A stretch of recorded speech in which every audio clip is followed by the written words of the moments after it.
In the month of August 2024, a quiet townhouse complex would wake to the sounds of screaming. Dressed and armed to kill, a man in full military fatigues had just smashed his way into a home, but within minutes he would have his jugular vein severed, the catastrophic result of a landlord attempting to bypass the law. This documentary aims to present an honest and unfiltered account of the case surrounding Rebecca Allcock, the controversial landlord, and the 2024 tenancy dispute that spiraled into a homicide.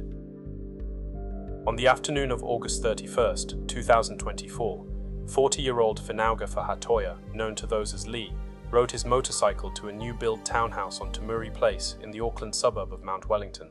He was on a mission, and although Lee was just a civilian, he arrived dressed head-to-toe in military-style apparel, carrying a tactical belt loaded with 2 hunting knives, a wire garrote, and also a rope. At around 1 p.m., Fahatoya burst into the bedroom of a young couple, a 23-year-old man and a 24-year-old woman. He threw a chair across the room, drew a large Bear Grylls-style hunting knife, and issued a terrifying ultimatum: "Get the F out." The female tenant began recording the intrusion on her phone. The footage, later played in court, captured her boyfriend pleading with the intruder. "Brother, don't pull that on me, brother. That's a breach of my rights." Ignoring the male's requests, Fahatoya demanded the female's phone, ending the recording, and cornered the young man in the small ensuite bathroom. Fearing they were about to be killed, the male tenant grabbed his own red-handled hunting knife. In the violent struggle that ensued, he stabbed Fahatoya in the neck, severing his jugular vein. Despite the devastating wound that was inflicted upon Fahatoya, the struggle continued. The couple eventually managed to drag the bleeding man out through a ranch slider door and onto the patio outside. As Fahatoya lay prone, the male tenant kicked, stomped, and stabbed him twice more, once in the head and once in the buttocks, while the female tenant yelled, get him, before he gets us." A 111 call captured the gruesome audio of Fahatoya gagging and gurgling as he bled out. By the time first responders arrived, the soldier was motionless. He was pronounced dead at the scene. When the news first broke in September 2024, the public was presented with a straightforward tragedy. Headlines focused on the grief of a family who had lost their cornerstone, a father of 4 who was simply helping a friend, when suddenly he was brutally attacked. His widow, Sarah, described a man who was far removed from the violence that ended his life, quoted as being a gentle giant and a man who would never hurt a fly. He was a graphic designer by trade, an aspiring minister in the Church of the Latter-day Saints, and a bodybuilder who advocated for veganism in hopes to educate the Pacifica community on health. He was also a man of the arts and spent time working as an actor, securing roles in small films and television, including the New Zealand soap opera Shortland Street. But on that fateful Saturday afternoon, Fahatoya had adopted a darker persona. He had told associates he was ex-military, claiming to have served 16 tours of duty in both Iraq and Afghanistan with the Australian Defence Force, a fabrication that added weight to the enforcer role he was asked to play. To understand why an actor was sent to conduct an armed eviction in the first place, we must look back 2 months prior to the incident. In the month of June 2024, just 8 weeks before the killing, landlord Rebecca Allcock faced a reckoning at the Tenancy Tribunal. Following an investigation by MBIE, short for the Ministry of Business, Innovation and Employment, the tribunal found that Allcock had been operating a predatory business model designed to evade the law. She leased large properties and sublet them room by room, claiming her boutique operation was exempt from the Residential Tenancies Act, an act with guidelines and rules that all landlords must follow. The tribunal rejected this defense entirely. Adjudicator Hannah Cheeseman ruled that Allcock had intentionally chosen to use the act when it suited her, but would ignore it when it didn't. The ruling was damning. Allcock was ordered to pay nearly $15,000 in exemplary damages for failing to lodge bonds, inserting illegal clauses in her contracts, and failing to provide documents proving the house was safe. These actions resulted in the tribunal issuing a 3-year restraining order against Allcock, explicitly prohibiting her from committing any further breaches. This situation created the perfect storm. In August 2024, when Allcock wanted to evict the Mount Wellington couple, allegedly for unpaid rent and drug use, she found herself cornered. She had tried to trespass them, but the police dismissed it as a civil matter, and she couldn't go to the tenancy tribunal because her very business practices had just been ruled unlawful. With the legal system closed off due to her own actions, she turned to the black market solution. Hired muscle. She turned to a tenant of hers, Fahatoya, who had previously helped her mediate disputes with other flatmates in the past. As mentioned before, He believed he was helping a friend out with a favor and told his wife he stood to make a significant amount of money from doing the job. His wife said she had a bad feeling about him going over to the flat and stated that she told him, "Babe, you don't have to do this." Fahatoya reassured his wife that there was nothing to worry about and replied with, "Don't worry, babe, everything will be okay." But the text messages presented in court revealed a grim reality. Fahatoya texted Allcock, "Just a warning, I may have to rough them up a bit to get them out." Allcock replied, "I'm fine with that."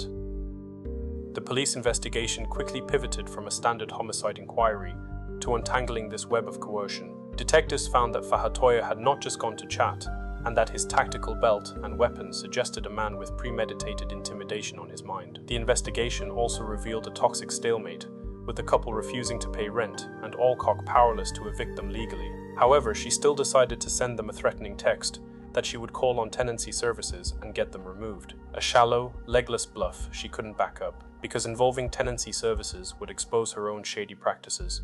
When evidence technicians analyzed the crime scene, they found the blood-smeared hunting knife used by the male tenant and the Bear Grylls survival knife dropped by Fahatoya. The forensic path confirmed that the fatal injury, the severed jugular, definitely occurred inside the bedroom during the initial struggle, supporting the couple's claim that the lethal blow was struck in self-defense. When the tragic situation occurred in August 2024, the man was remanded in custody and the woman was remanded on bail. The two young defendants, who were granted name suppression, maintained from the moment of their arrest that they were the victims. When the woman was interviewed by police, she stated, "It was either us or him." The male defendant was equally blunt about the stakes and stated, "If I didn't have the knife, me and my missus would be dead." Even before the truth came to light, the female defendant believed that it was Allcock who had sent Fahatoya to hurt them, referring to the landlady as a effing psycho. Yet alongside her anger, she expressed deep remorse for the loss of life. During her interview, she was quoted with saying, "The fact one body even had to be picked up is sad. That's someone's family member who doesn't get to go home. That's going to live with us, forever." When she found out she was being charged, her confusion was palpable. "Now I'm getting arrested?" she asked, unable to understand how surviving an attack by an armed intruder had made her a criminal.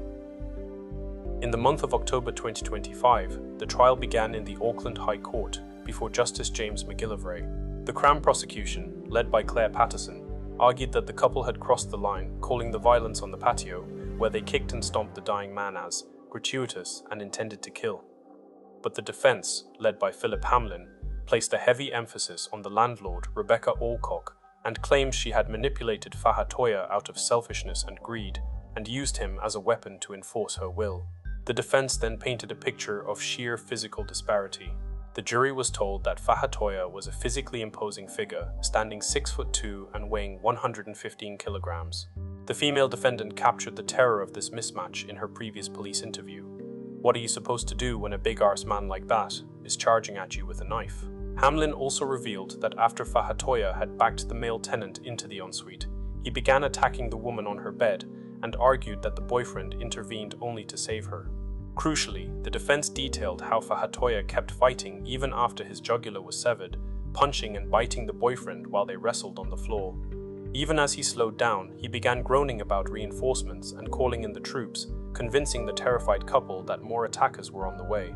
Finally, the defense dismissed the Crown's arguments with hard science, saying that expert medical evidence proved that the frenzied attack on the patio did not cause Fahatoya's death, and while gruesome was the reaction of terrified people in survival mode, he was going to die in minutes, Hamlin told the jury, and further stated, "What happened on the patio had no effect." On November 26, 2025, the jury returned their verdicts. Unable to reach a unanimous decision, they sought permission to return a majority vote. After nearly 7 hours of deliberation, they found both defendants not guilty of murder or manslaughter. Gasps filled the courtroom, with one man storming out, while one of the defendants started to weep in the dock. The jury had accepted that in the face of an armed invasion orchestrated outside the law, the tenant's lethal response was justified. The acquittal of the couple brought the legal case to a close, but it left the moral and systemic questions wide open. Finauga Fahatoya paid the ultimate price for a civil dispute that should have been settled with paperwork, not knives. His family was left grieving a man who, in a misguided attempt to help a friend, walked into a situation he never should have been involved with, and nor was it a situation that he could control. The case exposes the dangerous reality of New Zealand's rental market, where rogue landlords like Rebecca Allcock can operate despite heavy sanctions. Allcock's disregard for the Tenancy Tribunal's restraining order didn't just result in financial penalties, it created the conditions for a homicide. As the tribunal adjudicator noted back in June 2024, business operators have an obligation to know the law. By proceeding to ignore it and continue her shady business practices, Allcock set a deadly chain of events in motion. The tragedy serves as a stark warning. When the legal avenues for dispute resolution are ignored or bypassed, the vacuum is often filled by violence. By bypassing the courts, Allcock effectively resorted to gang tactics, dealing with the dispute not through the tribunal, but by sending an enforcer to stand over and intimidate the occupants, just as a gang would send a heavies to collect a debt. What are your thoughts on the final outcome? Do you agree with the jury's decision that the extreme violence used by the tenants was justified self-defense? And do you believe that the landlord should be receiving a hard sentence for the role that she played in it all? Share your perspectives in the comments below. If you found this documentary informative, please consider liking this video and subscribing for more in-depth explorations of often overlooked, lesser-known stories. Who else would you like to see us detail next? Your engagement helps us continue to shed light on otherwise unheard narratives.